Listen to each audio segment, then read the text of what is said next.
सोमवती अमावस्या की कथा। इस कथा के पाठ से मिलता है अखंड सौभाग्य का आशीर्वाद। सोमवती अमावस्या के दिन भगवान शिव की उपासना की जाती है। ऐसी मान्यता है कि जो व्यक्ति सोमवती अमावस्या की व्रत रखता है उसकी सभी मनोकामनाएं पूरी होती हैं, साथ ही अखंड सौभाग्य की प्राप्ति होती है। सोमवती अमावस्या पर दान का भी विशेष महत्व माना जाता है। कहते हैं इस दिन दान करने से ग्रह दोषों से मुक्ति मिलती है।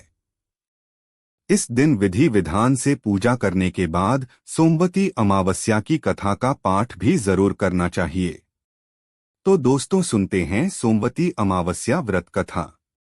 कथा के अनुसार एक गरीब ब्राह्मण परिवार था। परिवार में पति पत्नी और उनकी एक पुत्री थी। आयु के अनुसार पुत्री धीरे धीरे बड़ी होने लगी। बढ़ती उम्र के साथ उसमें स्त्रियों के गुणों का भी विकास होने लगा। वह बहुत ही सुंदर, सुशील और सर्वगुण संपन्न थी, लेकिन गरीब होने के कारण उसका विवाह नहीं हो पा रहा था। एक दिन उस ब्राह्मण के घर एक साधु महाराज पधारे। कन्या की सेवा से साधु महाराज का मन बहुत प्रसन्न हुआ। उन्होंने कन्या को लंबी उम्र का आशीर्वाद दिया और कहा कि इस कन्या के हथेली में विवाह का योग नहीं है। इस बात से चिंतित होकर ब्राह्मण परिवार ने साधु से उपाय पूछा कि कन्या ऐसा क्या करें कि उसके हाथ में विवाह योग बन जाए। साधु ने कुछ देर विचार करने के बाद अपने ध्यान के आधार पर बताया कि कुछ दूरी पर एक गांव में सोना नाम की धोबिन अपने बेटे और बहू के साथ रहती है, जो बहुत ही संस्कारों से संपन्न तथा पतिपरायण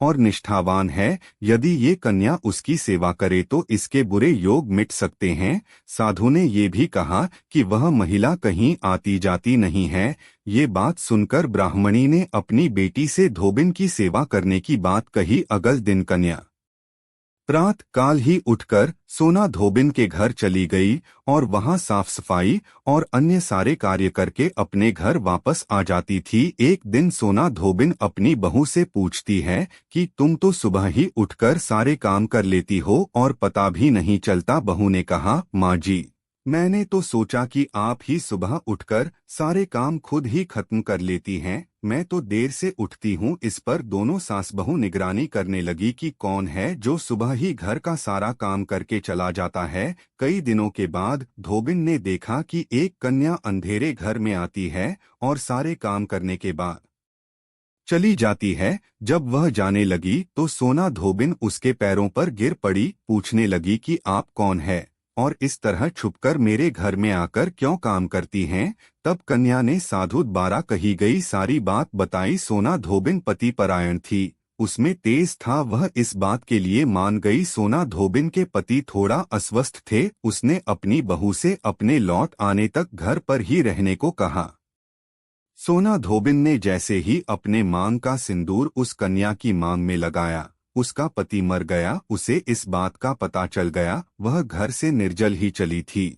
ये सोचकर कि रास्ते में कहीं पीपल का पेड़ मिलेगा तो उसे भंवरी देकर उसकी परिक्रमा करने के बाद ही जल ग्रहण करेगी। उस दिन सोमवती अमावस्या थी। ब्राह्मण के घर मिले पुए पकवान की जगह उसने ईंट के टुकड़ों से 108 बार भंवरी देकर पीपल के पेड़ की 108 बार परिक्रमा की और उसके बाद जल ग्रहण किया। ऐसा करते ही उसका पति वापस जीवित हो गया। इसलिए माना जाता है कि इस दिन व्रत आदि करने से पुण्य फल की प्राप्ति होती है।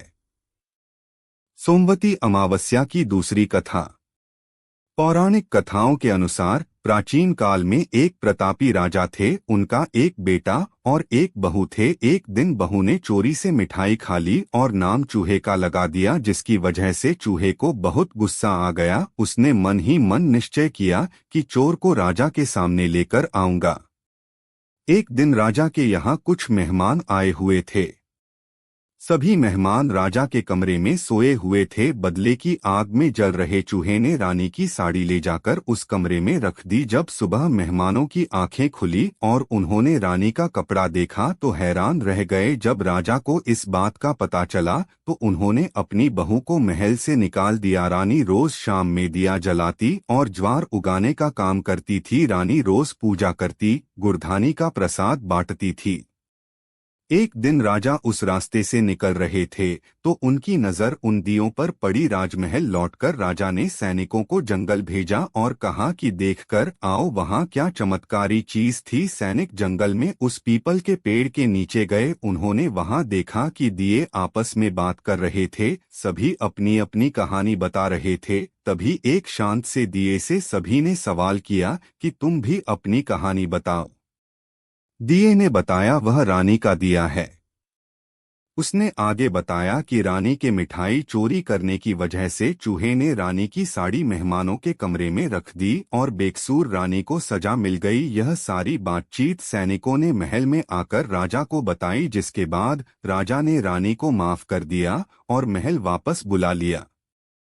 ओम नमः शिवाय।